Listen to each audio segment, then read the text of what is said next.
Bien, buenas tardes. En esta ocasión vamos a presentar el tema de solventes y microdosis. Vamos a iniciar con el contenido del tema. Bien, para preparar las tinturas, nosotros tenemos diferentes solventes o diferentes sustancias que nos van a permitir extraer los principios activos de las plantas y así a su vez, pues, tener las tinturas con diferentes propiedades. Estos líquidos que nosotros podemos ocupar de manera, digamos, artesanal es el agua, el vino, vinagre, combinación de alcohol con agua, uso solamente de alcohol, aceite o glicerina. Vamos a ver cuáles son las ventajas o desventajas de cada uno de estos. Bueno, en primer lugar, el agua pues es el solvente universal, es muy estable, es predecible y por lo tanto se considera una herramienta bastante confiable para la extracción de los principios activos. En todos estos casos, chicos, del agua, el vino, etcétera, nosotros vamos a utilizar el método de maceración, que quiere decir que dentro del solvente vamos a dejar la planta por n cantidad de tiempo para que pues a través de principios químicos estos activos puedan atravesar o ser extraídos de las plantas a directamente lo que es el solvente.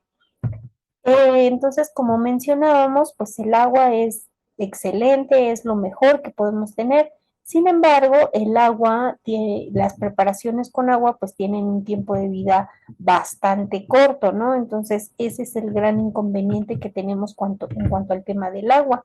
Por lo tanto, esta situación del agua es cuando nosotros lo vamos a utilizar preparando en corto y consumiendo en corto también, ¿no? Que es a través de las infusiones o las decocciones, que fue la práctica número uno que nosotros utilizamos.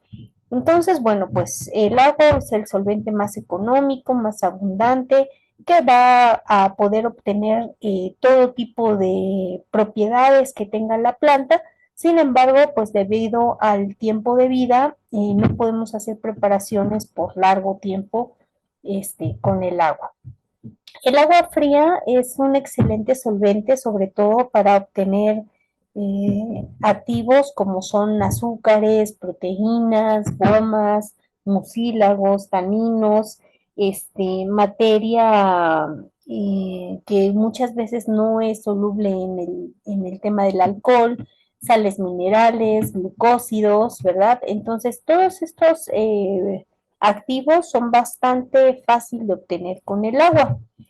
Por otro lado, el agua caliente hace que los tejidos de las plantas se hinchen y al hacerlo permite que estalle, pues ahora sí que las células de la planta y es capaz de disolver aquellos almidones o otros tejidos vegetales que en el agua fría no son fácil de obtener. Entonces, es esa la razón por la cual cuando nosotros llevamos a decocción la planta, pues queda con muchísimo mayor concentración pues se obtienen otros activos que en agua fría no se logran. Bien, el alcohol es el segundo solvente más confiable para la preparación de los productos herbales, en este caso de las tinturas, ¿verdad? También es consistente en sus acciones, es conservante, o sea, no solamente nos va a permitir obtener gran cantidad de los activos de la planta, sino que además nos va a dar esa ventaja de ser un conservador, por lo tanto, en este caso, las preparaciones que son 100% alcohol, pues van a tener un tiempo de vida bastante prolongado, ¿verdad? Por años incluso pueden estar estas preparaciones. El alcohol es más selectivo en su acción de extracción y por lo tanto, pues no tiene un rango tan amplio como el agua. El alcohol es un buen solvente para extraer resinas, bálsamos, alcanfores, incluso aceites esenciales. No es el ideal, pero puede lograr hacerlo. alcaloides, sales alcaloides, glucósidos, ácidos orgánicos, clorofila, casi todos los constituyentes pesados y amargos que vamos a encontrar en la planta. Entonces, bueno, pues es por esa razón que la gran mayoría de las tinturas, ¿verdad? Pues se elaboran a base del alcohol, ya que va a obtener gran cantidad de activos, no tantos como el agua, pero la diferencia es que este sí que va a tener un tiempo de vida prolongado. Entonces, estas preparaciones rara vez se van a fermentar o rara vez van a tener niveles de putrefacción, ya que el alcohol además pues paraliza las enzimas y en este sentido inhibe el crecimiento de levaduras, mohos, hongos o otros microorganismos que puedan llegar a crear descomposición de nuestra preparación.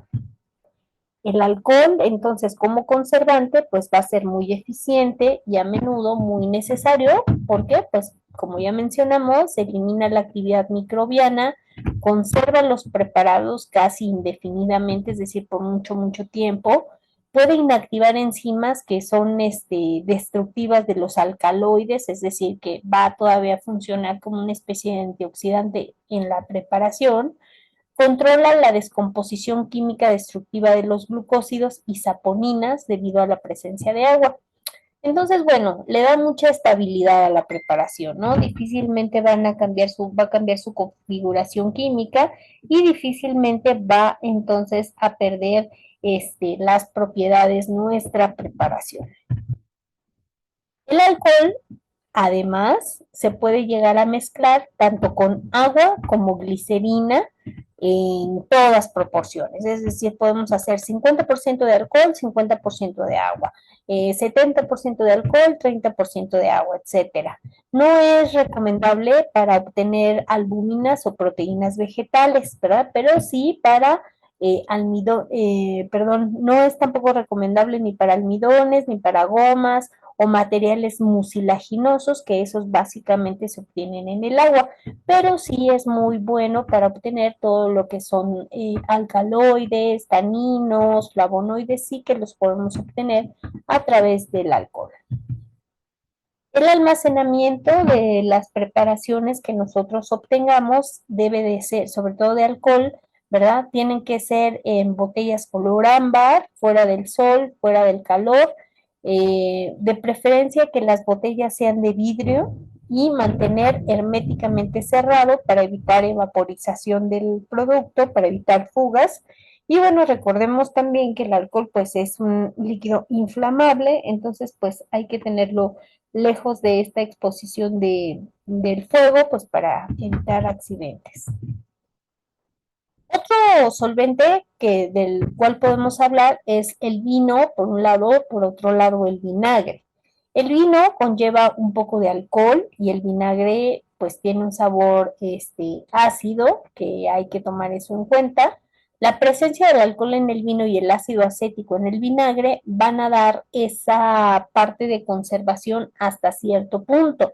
Las preparaciones con vino y con vinagre van a ser más o menos como de medio año a más tardar, ¿verdad? Su tiempo de vida es muchísimo más corto, aunque pues sí tiene también otras propiedades, tanto el vino como el vinagre. La composición del vino y el vinagre llevan consigo material vegetal incontrolable, que esa pues es una de las razones por las cuales, ¿verdad? Pues se cambió el uso de los vinos medicinales por las tinturas, ya que pues como comentábamos, esa materia vegetal sí puede ser capaz de crear la afección o cambios en la composición química de la tintura y entonces en ese sentido perder la efectividad o las propiedades terapéuticas del producto. Por esa razón, chicos, pues ya no es como tan usual o tan confiable, pero todavía nosotros podemos utilizarlo y consumirlo en breve, ¿no? Que el consumo de un vinagre preparado o un vino preparado que sea a más tardar los 3 meses.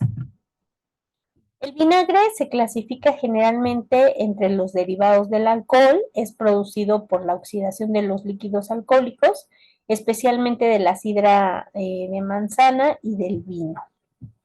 El vinagre debe su sabor amargo, como lo comentamos, al contenido de ácido acético. Tiene valiosas propiedades como disolvente y como conservante. Los vinagres que más se utilizan, pues es el vinagre de manzana, pero también se puede utilizar de ciruela, de arroz o vinagre balsámico. A los preparados con vinagre se les puede añadir un poquito de alcohol para tratar de ajustar el pH y también para prolongar su tiempo de vida. Se puede añadir del 5 al 10% de alcohol para que mejore esta situación. El vino, por otro lado, puede producir infusiones muchísimo más ricas, ¿verdad? Más deliciosas o más agradables al paladar que aquellas que sean como de alcohol. Sin embargo, debido al contenido bajo de alcohol, como ya habíamos dicho, pues el tiempo de vida es más corto también.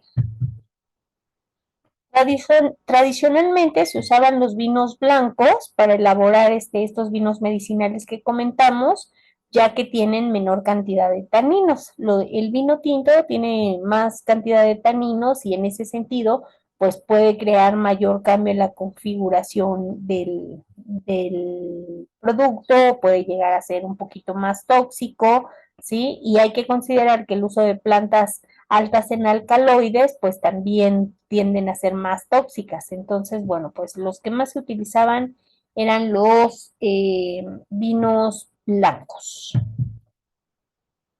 Los preparados con vino deben contener entre el 16 y el 24% de alcohol y lo mismo que el vinagre, también se pueden fortificar con algún aguardiente o con alcohol. Entonces, la mezcla agua y alcohol es la mejor que podemos utilizar para poder obtener una tintura de calidad. La proporción entre la mezcla de los dos puede ser en cualquier sentido, aunque la mayor cantidad de veces se utiliza entre el 70 y el 80% de alcohol y el resto de agua. Entonces, esta mezcla de agua y alcohol posee prácticamente ninguna desventaja, nos va a permitir obtener gran cantidad de activos, ya sea con el alcohol o el agua, ¿verdad? Y es hasta el día de hoy la forma de obtener tinturas que más se ocupa. Se recomienda un porcentaje de alcohol que sea mínimo entre el 15 y el 20%. Diría que lo ideal sería que fuera por arriba del 70%. Incluso si se usara una mezcla de 50-50, pues puede ser factible, pero pues acortaría el tiempo de vida. Entre más agua tengamos, más corto es el tiempo de vida del producto. Y bueno, también se puede mezclar el aceite y la glicerina, que pues es un excelente vehículo para aquellas personas que, por ejemplo, alcohólicos o los niños o personas que tienen gastritis, ¿verdad? Porque este tipo de solvente de aceite con glicerina pues es bastante dulce, es bastante agradable y confortable. La glicerina permite gran extracción de alcaloides y taninos cuando estos se unen. Entonces, en el caso de, por ejemplo, los honguitos, cannabis y estas mezclas que luego nos interesa de las plantitas de poder, pues lo ideal sería con esta mezcla. En cuanto al aceite, hay dos clases de aceites. Tenemos el aceite fijo y el aceite volátil. Los aceites volátiles son los que conocemos como aceites esenciales o aromáticos, que en realidad pues no son aceites, se refieren como aceites porque estos componentes se mezclan muy fácil con el aceite. Se les llama volátiles porque a diferencia de los aceites fijos se van a evaporar fácilmente una vez que son expuestos al aire.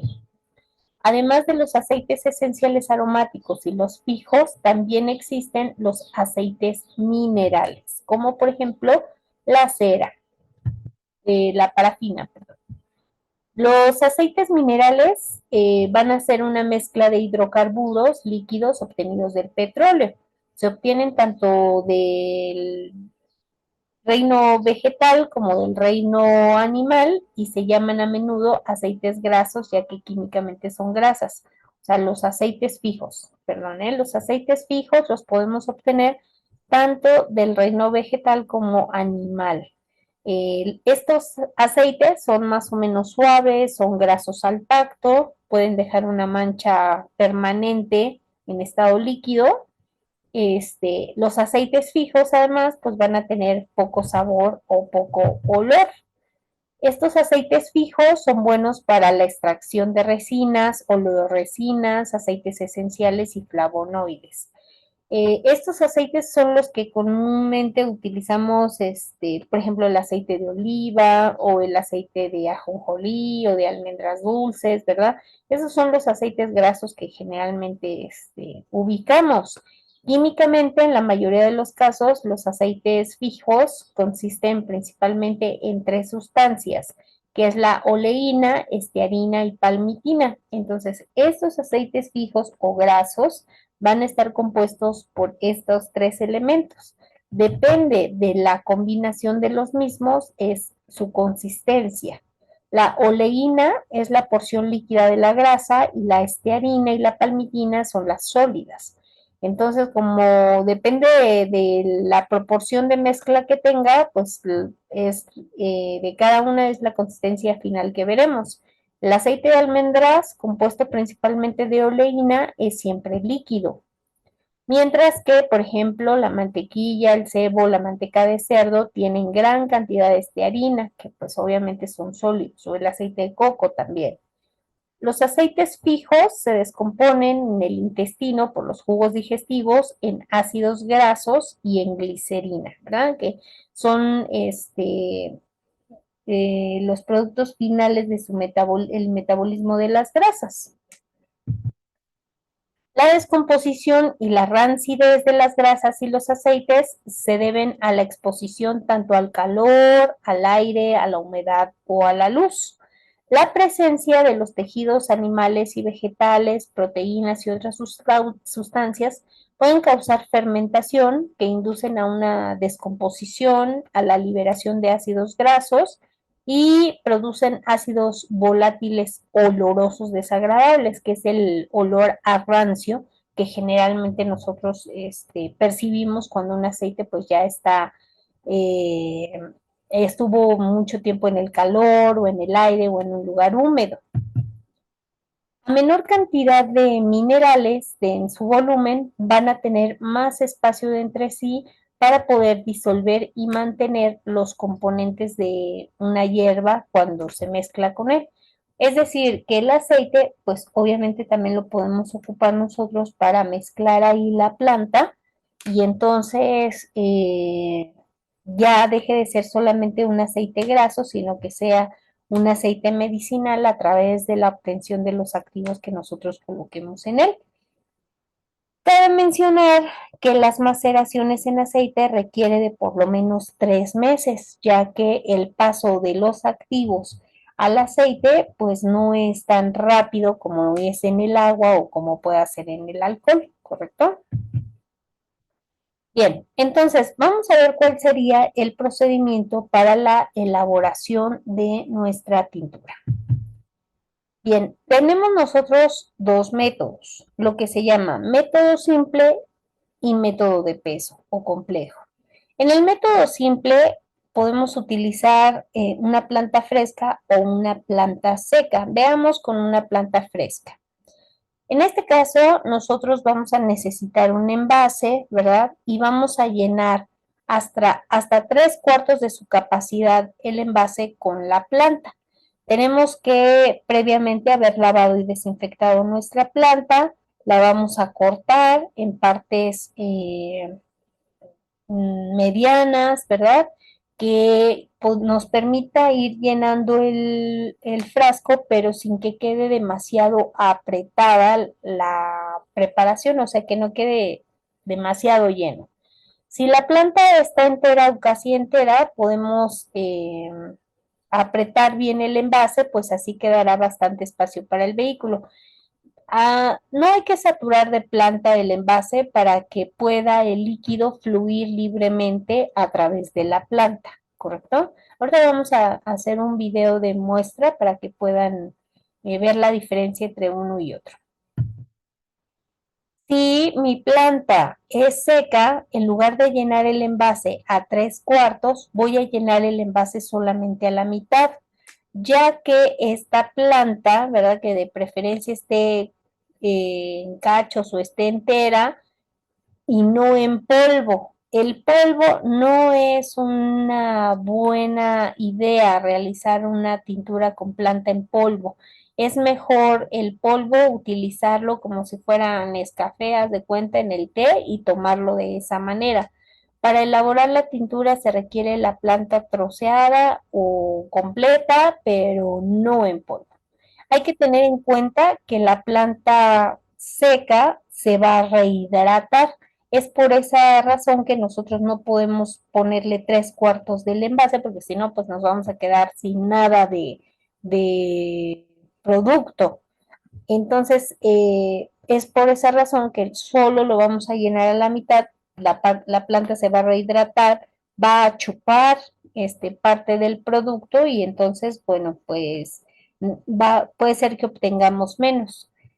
Es una buena idea que pasados a lo mejor la mitad del tiempo que la vamos a macerar, podamos agregar un poquito más de solvente para que no nos quede tan poquito, ¿sale? Bien, la otra opción es el método peso-volumen. Si nosotros estamos trabajando una planta fresca, vamos a tener una 1:2. Quiere decir que por cada parte de planta voy a usar 2 partes de vehículo. Ejemplo, si yo estoy usando 100 gramos de planta, voy a utilizar 200 mililitros de alcohol, ¿sí? Y si tuviera una planta seca, es 1:5. Por cada parte de planta uso 5 partes de solvente. Ejemplo, 100 gramos de planta seca ocupa 500 mililitros de alcohol.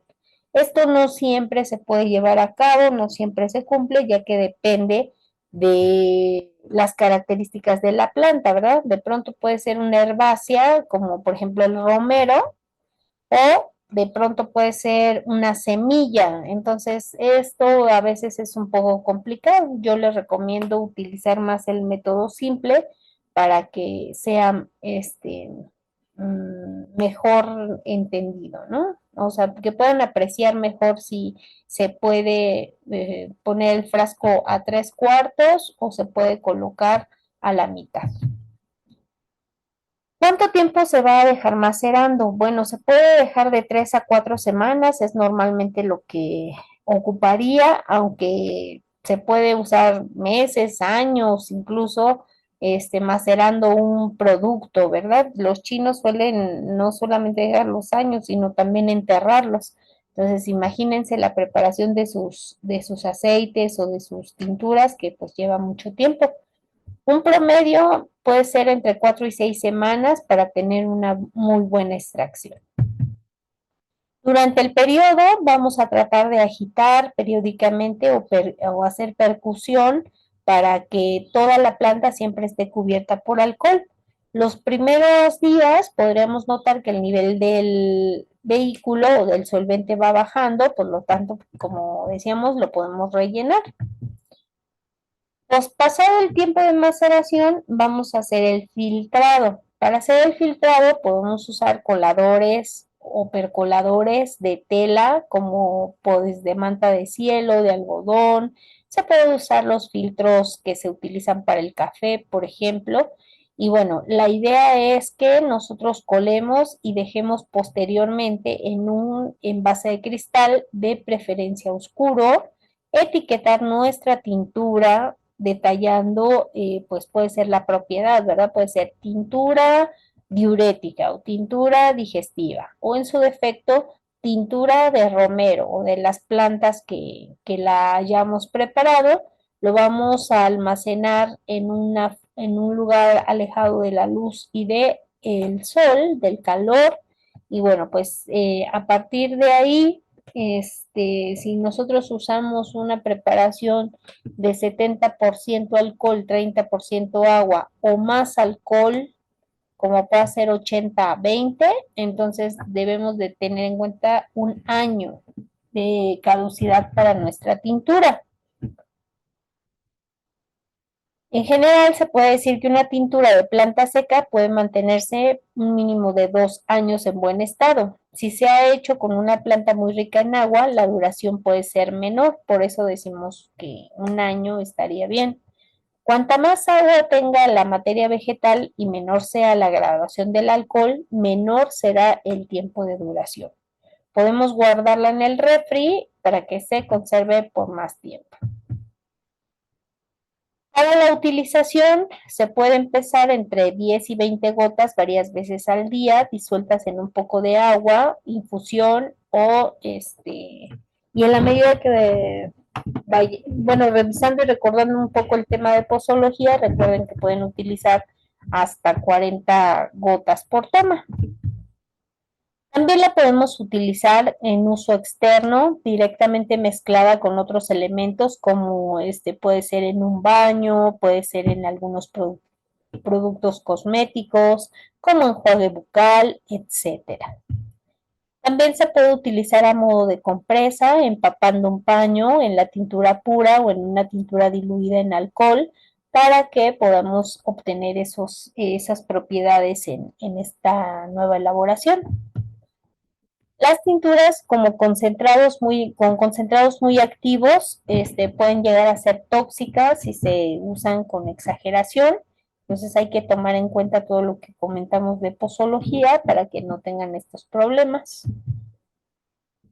Y bueno, finalmente vamos a hablar acerca del tema de la microdosis, que es algo que podemos preparar a partir de una tintura madre, que es la que vamos a obtener una vez que ya colamos. La microdosis es un método de elaboración que fue creado por Eugenio Martínez Bravo, el doctor Eugenio Martínez Bravo. Él nació el 19 de noviembre de 1922 en Orizaba, Veracruz. Creció en la ciudad de Toluca, en el Estado de México. Ahí estudió. Posteriormente se fue a ejercer a San Luis Potosí. Realizó sus estudios en la UNAM, ¿no? Aquí en la Ciudad de México. Participó él en el diseño del Hospital 20 de Noviembre en el DF. Realizó su servicio social en Veracruz, en plena Huasteca veracruzana, un lugar totalmente indígena. Y bueno, puso su clínica en San Luis Potosí. Posteriormente se encargó de los servicios médicos en Veracruz. Entonces, pues ahí pudo dar consulta y también, eh, pues, él se sensibilizó mucho acerca de la necesidad de la gente, ¿no? Y entonces, pues obviamente con el costo de los medicamentos y tal, se dio cuenta que pues no era fácil ni accesible para todos. Por eso él empezó a utilizar la medicina tradicional mexicana, elaborando diferentes productos como pomadas, jarabes, etcétera. Y pues empezó a involucrarse un poquito más en el uso de las plantas. Empezó también a trabajar con la homeopatía, pues tanto su abuelo como su papá practicaban la parte de la homeopatía y fue ahí donde él quiso como cruzar la parte del manejo de la homeopatía con la cuestión de la herbolaria. Fue apresado y torturado como preso político en los años 70, ya que él pues se encargaba de tratar a todos los heridos de las guerrillas existentes y posteriormente ingresó a trabajar en la Universidad de Zacatecas, donde empezó a desarrollar sus estudios de las microdosis en coordinación con Cuba. El doctor Eugenio Martínez Bravo falleció el 16 de enero del 2003 y bueno, pues dejó la herencia de sus investigaciones que pues comprueban la efectividad de su trabajo. Entonces, bueno, pues es una combinación entonces la microdosis de los conceptos de la homeopatía y el uso de la herbolaria mexicana. De acuerdo con el doctor Eugenio Martínez, es una forma de tratamiento con sustancias de origen vegetal, animal, químico, mineral y medicinas de patente. Es decir, él empezó a practicar la microdosis no solamente con plantas, sino también con medicamentos. La principal característica es que se usa en cantidades muy pequeñas, del orden de 1000 a 15,000 veces menores que las dosis usuales de las hierbas, remedios o medicamentos. Esta sustancia se disuelve en un vehículo hidroalcohólico o puede ser incluso en solo agua para que se lleve a la lengua o a las papilas gustativas. Cuando nosotros aplicamos estímulo químico a través de la microdosis sobre las terminales nerviosas de las papilas gustativas, se desencadena un efecto, ¿verdad? Un efecto neurohormona, es decir, tanto sistema nervioso como sistema endocrino entran en acción. El estímulo de las terminaciones gustativas pasa entonces a la médula espinal y al hipotálamo. Y recordemos pues que el hipotálamo es el gran controlador de tanto el sistema nervioso como también sistema endocrino. El hipotálamo controla pues tanto reflejos viscerales, reacciones conductuales, emociones. Desde el hipotálamo el estímulo pasa posteriormente a la corteza cerebral y de ahí a los órganos correspondientes, ¿no? Entonces, en resumen, lo que nos está diciendo es que una pequeña cantidad de la dosis, ya sea del medicamento o de la planta, que a través de la lengua o las papilas gustativas desencadena, despierta, estimula, ¿verdad? A el hipotálamo y a su vez a los órganos que le corresponda tratar. Para preparar una microdosis se añaden de 8 a 20 gotas por cada 10 mililitros de vehículo. El vehículo puede ser una combinación de agua y alcohol. Entonces, se puede hacer una mezcla 50-50 de agua y alcohol. Y en este caso, se usan 10 gotas de tintura por cada 10 mililitros de vehículo. O sea, eso es como lo que casi siempre se ocupa, ¿verdad? Se pueden usar hasta 20 gotas si se quiere mayor concentración. La tintura se diluye aproximadamente al 5% del remedio original. Pero bueno, para que no haya confusión, ustedes por cada 10 mililitros de vehículo pueden agregar 10 gotas y de ahí esto se va a llevar a la lengua. Se usa de 1 a 3 gotas, dependiendo de su concentración y de la solubilidad en el vehículo. Entonces, perdón, eso es en los aceites esenciales. Ya directamente en la lengua, ustedes pueden aplicar de 3 a 5 gotas directamente sobre la lengua y se puede repetir varias veces al día.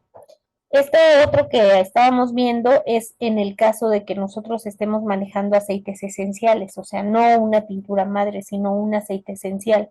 En este caso se usa de 1 a 3 gotas de aceite esencial en el vehículo, ¿verdad? Que en este caso pues podría ser hasta glicerina, por ejemplo. Aquí viene la dosificación. En general dice de 2 o 3 a 5 gotas de la microdosis sobre la lengua que se saboree para que se vaya distribuyendo sobre todas las papilas gustativas y esto se puede repetir 4 veces al día, es decir, cada 4 horas o ya sea mañana, tarde, noche y unas horas intermedias. Se puede utilizar en problemas severos o agudos, se puede dosificar las tomas cada 5 o cada 10 minutos en el caso de cuestiones crónicas. Ejemplo, supongamos que el paciente tiene fiebre, en ese caso se tiene que dar cada 5 o cada 10 minutos hasta que baje la fiebre. Una vez que ya se estabiliza, bueno, pues de ahí se puede ir tomando 2 o 3 veces al día. En caso, por ejemplo, de un dolor intenso, ¿verdad? Pues también se tiene que estar tomando cada 5, cada 10 hasta que baje el dolor y de ahí pues ya lo puede estar utilizando 2 o 3 veces al día. ¿Cuánto tiempo se va a utilizar? pues generalmente mientras padezca la enfermedad y bueno, pues en el caso de situaciones crónicas como diabetes o así, pues se puede utilizar por tiempos muy prolongados. En el caso de situaciones específicas como en el insomnio, por ejemplo, pues solamente se tiene que administrar previo a que vaya a dormir o aquí tendremos que seguir el criterio que vimos en la clase anterior de posología, donde si es para activar el sistema metabólico o si es laxante, etcétera, etcétera. El tratamiento, ya dijimos, se extiende normalmente hasta que remiten los síntomas o o en el caso de problemas crónicos, pues tomarlo por mucho tiempo. Bien, entonces, bueno, pues esas son las indicaciones de lo que es la elaboración de la tintura y la microdosis, por lo que vamos a pasar entonces a la práctica, chicos. Entonces, les voy a dejar hasta aquí la grabación y nos vemos en un ratito en el video.